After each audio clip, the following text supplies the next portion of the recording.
Happy hump day. This outfit is bananas. Oh, I got it for my birthday.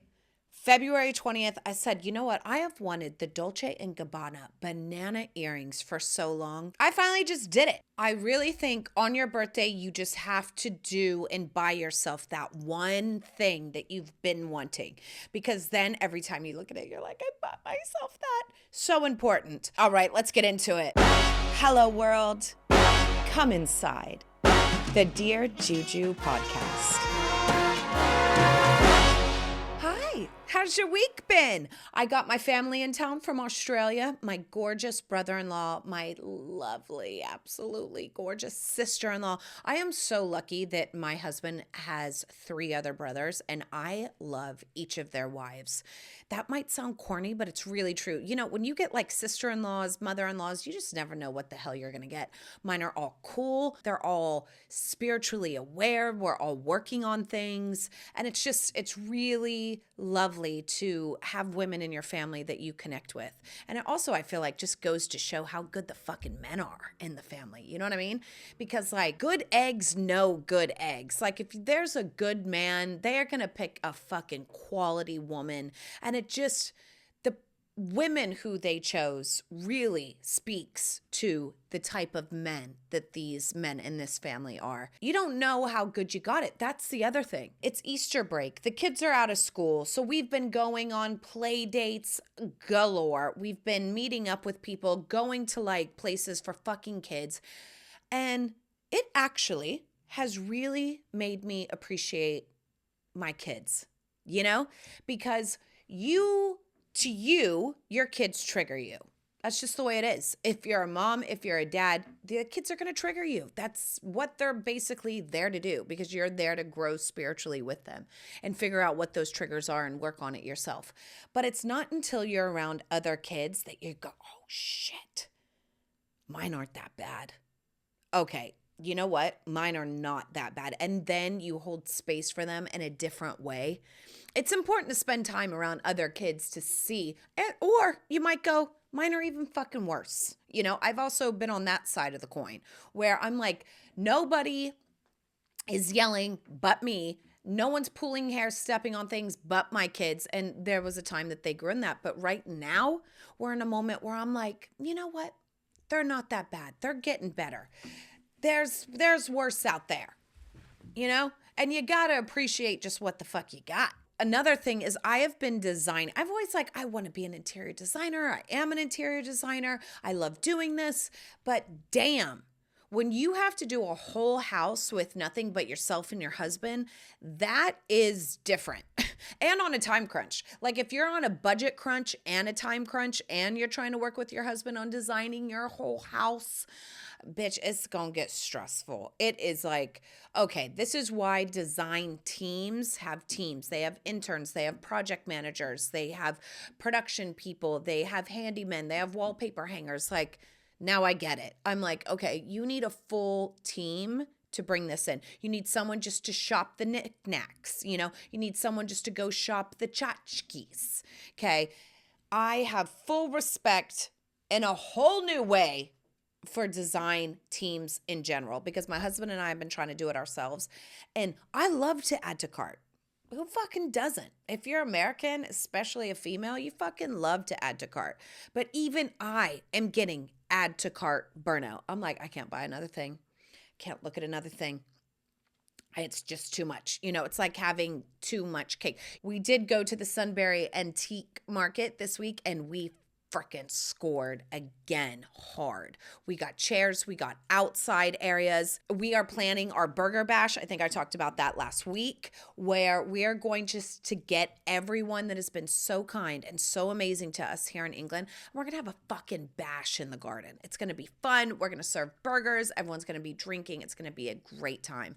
When I get back from Italy, God, I have to plan Rome. It's my job to plan Paris and Rome. I have Paris tentatively planned, but I don't have Rome. Do you have suggestions?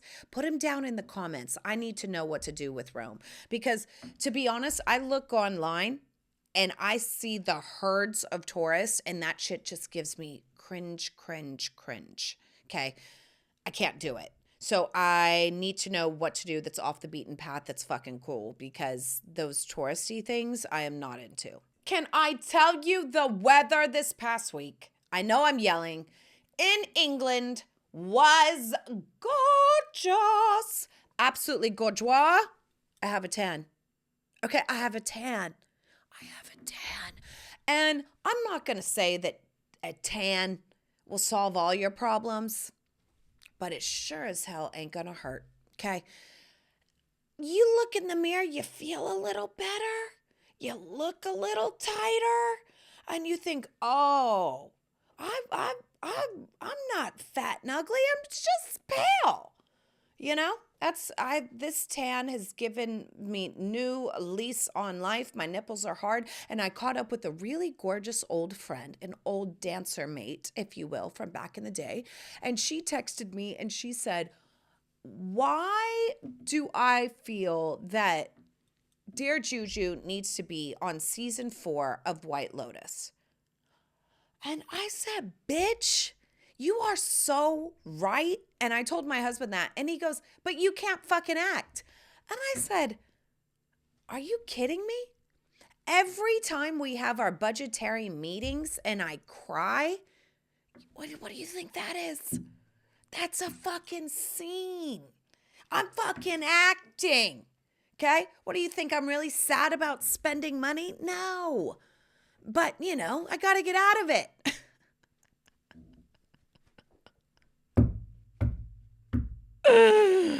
Oh, shit. You think I can't act? Oh, bitch. If you only knew the scenes that I pull to swiggle out and wiggle out.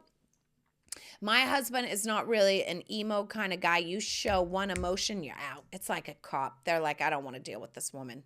She's crying. All right, just leave." And you're like, "Great."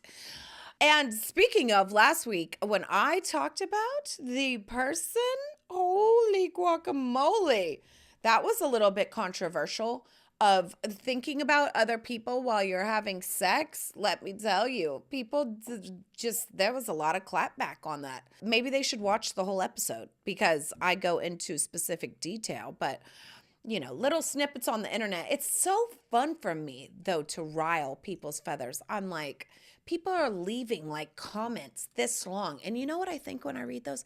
Get a fucking life. Get a life. Like, get a kid, get a dog. Is the only shit that matters your own shit? Like, find another asshole to take care of and get a fucking life. You're leaving paragraphs this long on something that's supposed to be lighthearted and funny. Dude, get a life, please. Thank you very much. And I really want to comment that I think you either say nothing at all, which is my move, because I don't like to energetically exchange with that, or I just want to say, get a life. So like every single one, get a life, get a life, get a life. Wouldn't that be hilarious if that was my clapback constantly?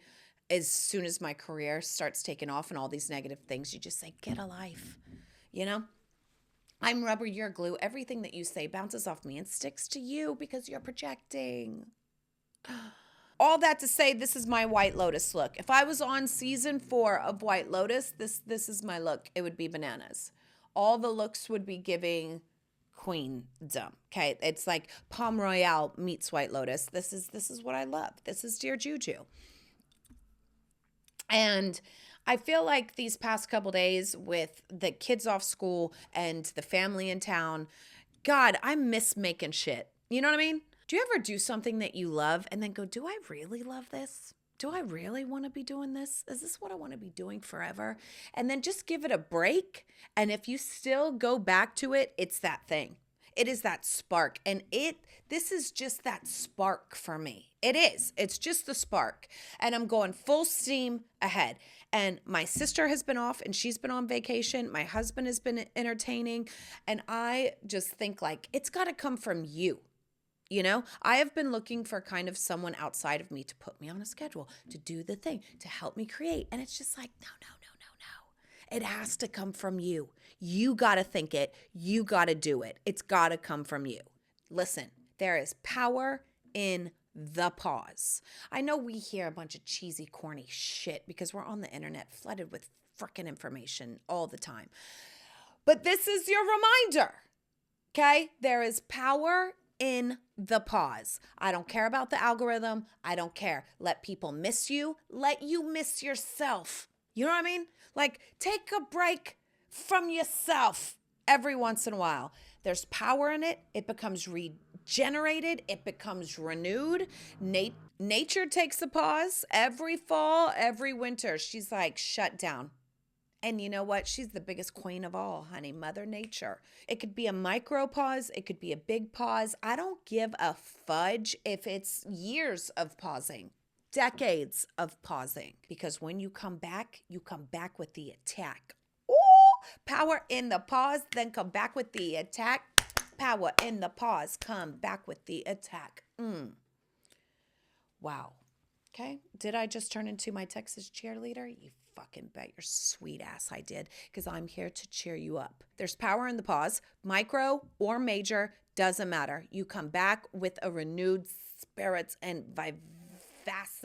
vivaciousness, whatever, of life. And that's what I did. I took a little micro pause and I'm back. And I feel it. You know, I got a tan, I got bananas, and I'm back. So don't forget to leave your comments for Rome, please and thank you. And T-minus 2 weeks until my trip. And you know what? I've just given up on trying to lose weight. I've just given up. I'm just like, this is who I am now. I'm going to accept myself. I'm thick. I'm a mom. Fuck it. I'm still fabulous. You know, maybe it's because I'm tan. I'm telling you, with this tan, no one can tell me nothing. Okay? Get you a tan. If you want to feel powerful and strong, honey, put a little fake tanner on. I don't know. It does something to my puss, to my nipples.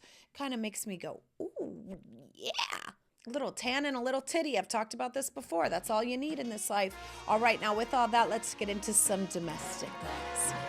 Cooking. It is Easter coming up. What are you making? Are you making lamb? Because lamb is amazing. The Italians make fish. I always love a Spanish tortilla. I don't know if you know this, but a Spanish tortilla is so gorgeous. It's the perfect food. It's potatoes, mandolined very thin and sliced to perfection, onions that are caramelized and gorgeous, and then the trick to making a good Spanish tortilla, you crack all your eggs, about 8 of them, you put them in a bowl, and with the onions and the thinly sliced potatoes that you've cooked in way too much olive oil, you put them in the eggs and you let them sit for 20 or 30 minutes. This is how the authentic Spanish chefs do it. They sit in the egg and they rest. Then you gently, after 20 or 30 minutes, fold it. And what that's going to do is the potatoes are going to absorb the proteins. And it just makes it all get that creamy consistency. If you have never made a Spanish tortilla, this is your sign, okay? You have to make a Spanish tortilla. Then what they have on the side in Spain that's so gorgeous is an eggplant, tomato kind of compote, tapenade kind of situation. It's really hard to find a recipe for this online, but Trader Joe's does have an eggplant, tomato kind of tapenade here in the States. If not, roast you some eggplants, roast you some tomatoes, roast you some onions and garlic and herbs, then blend half and keep half for the chunk. And it is absolutely lovely to have with your Spanish tortilla, a nice salad, just a whole Spanish theme. Whenever I think of Easter, this is what I think of for some reason. It is my favorite thing to serve. Now, if you're not going to serve that Spanish tortilla, I would also suggest like a tort, a potato tort of sometimes. One time I did that. I did a goat cheese, caramelized onion, and sweet potato tort with like a buckwheat crust that was so good. It was smack your mama good. Cocktails. What is going to go really lovely with the Spanish tortilla is a white sangria. Make sure you have triple sec, okay? That's all I'm going to say. The triple sec and the fresh lemon or lime juice really takes the sangria to the next level. Now, what also is really fun to serve if you're having something else as a starter or a palate cleanser is a Bellini. So what you do is in a martini glass, you put a scoop of mango sorbet. Lovely. You can buy it at the supermarket, right? Keep it in your fridge.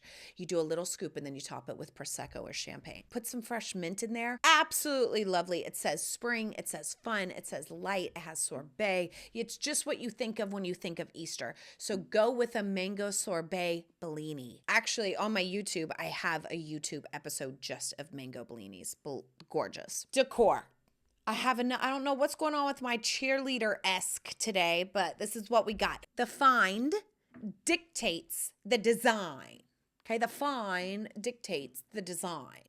What do I mean by that? Now, I got these parrots. Oh my God, did I get parrots?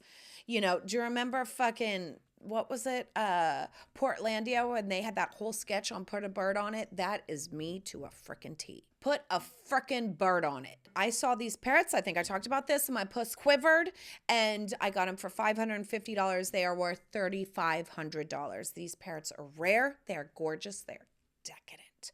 They just hang. There's no candelabras. They just hang. They're there just to be showpieces, looked at, gawked over, and admired. Okay. Now, I thought, I can't just stick these up on the wall.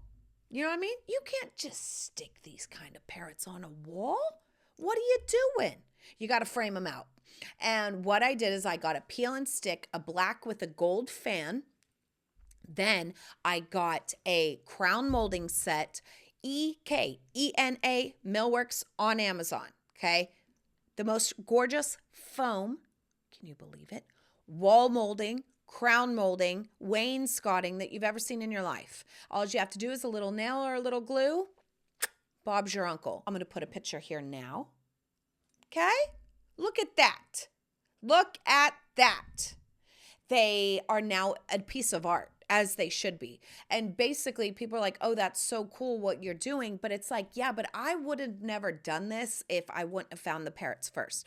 So whatever your find is of what you find on an antique store, on Etsy, what you were gifted, handed down, whatever it is, let the find dictate the design. I think that's how rooms and decor feel forced and inauthentic, is if that kind of forcing it. Don't force it. So whatever find you have, let it speak to you on then what it wants to do and become. And bitch, my parrots wanted to become the focal point. So the decor this time is not so much what I'm specifically into, but just a general rule of design, because that way it will come to life in a really fun way, instead of thinking of what you want to do first and then smashing the find like this is the design that you will be. Sometimes it happens the other way, but really that's the fun of antiquing. That's the fun of going thrift shopping. That's the fun of shopping in general, is finding something really cool that speaks to you and then building a whole world around it. All right, now with all that, let's get into some Q&A with some Tina. Dear Juju, I just learned that my child told their teacher that I drink wine for breakfast. I was sipping a mimosa and I told my son that I have champagne for breakfast as a joke. He told my teacher, and now I'm a little embarrassed and I feel that my teacher thinks that I'm a drunk. What is your advice? Oh my God, this is hilarious. If this was me, this is what I would do. The biggest thing that makes it awkward is you not confronting it. I would go up to the teacher and say, hi, listen, Rocco told me that he told you that I drink champagne every morning for breakfast. I was sipping a mimosa and I was being funny. I hope you know that I am not a drunk. And just confront it. If you have an awkward situation right now in your life, the only way to make that situation not awkward is to confront it. That's what you do. That's the way to move past it. You got to go through it. And the way to go through it is to confront it. So definitely let them know that you're not a drunk. Confront the situation, have a laugh, and move on. The more you make it awkward by not talking about it, the more it seems like something is festering. Dear Juju, I am absolutely obsessed with glassware. I am too. The obsession is stupid real. But my husband says that we don't need any more. Is this a fight worth having? I know sometimes you should choose your battles in marriage and a relationship. Sincerely, seeing things clearly. That was really funny the way you signed that. I loved that. This is what I say. Do you have too much where it's overflowing or you don't have storage? Make sure that you actually have your favorite one and the best one for every cocktail. Do you have your favorite martini glass? Do you have your favorite coupes? Do you have your favorite scotch or tumblers? Do you have your favorite Tom Collins? Do you have your favorite Nick and Nora's? You know what I mean? Like, make sure that in all the cocktails that you make and drink, do you have your favorite spritz glasses? If you have 3 martini glasses, 3 spritz glasses, 3 tumbler, like that's too much. And this is a really good advice, 1 in, 1 out. If you see something and you're like, I love these glasses more than the ones I have at home, switch it. Don't just keep adding to the pile. Switch it and sell the other ones on Facebook Marketplace or on Etsy or someplace like that. 1 in, 1 out rule. That way your husband will be happy, you'll be happy, and you'll always kind of have this revolving door of glassware that's really fun.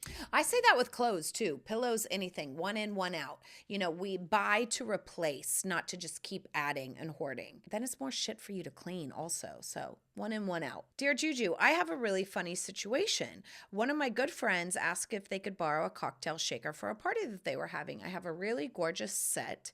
It's been a few months, and now when I opened up Instagram, I saw that they were using it on their reels. What do I do? Again, you guys, we are adults. Do I need to keep reminding you that you're an adult and that you need to confront the situation? You know what? Get your shit. Text them on Instagram instantly with a screenshot. Babe, I need my cocktail shaker back. I'm coming today to pick it up. And go drive there and get your cocktail shaker. If they won't do that, won't be there, won't accept that, send them a Venmo for the price of the cocktail shaker. Period. At that point, it's just about, you're actually disrespecting me and my stuff. You didn't ask if you could keep it. It's on, now you're using it for shots. Like, that's not cool at all. I would actually rethink this friendship. But I would send them a Venmo request. If in 1 week they don't send it back or they don't make plans to drop it off, send them a Venmo request. Fuck that. You are not going to disrespect me and steal my shit. I don't think so. And as the next character on White Lotus season 4, I'm just putting it out there. I love you. Shit's bananas. My family's in town. I need to go to the grocery store and make cocktails. Don't forget that you're a star, okay? Dress like it. Tan like it. I'm just saying, you feel a little bit more star quality when you got a tan, okay? Might not fix your problems, but it sure ain't gonna hurt, okay? Fake tan, real tan, that's up to you, okay? I don't judge. Just fucking tan it a little. If you can't tone it, tan it, okay? I love ya. I'll see you next week, and I'm out. Mwah!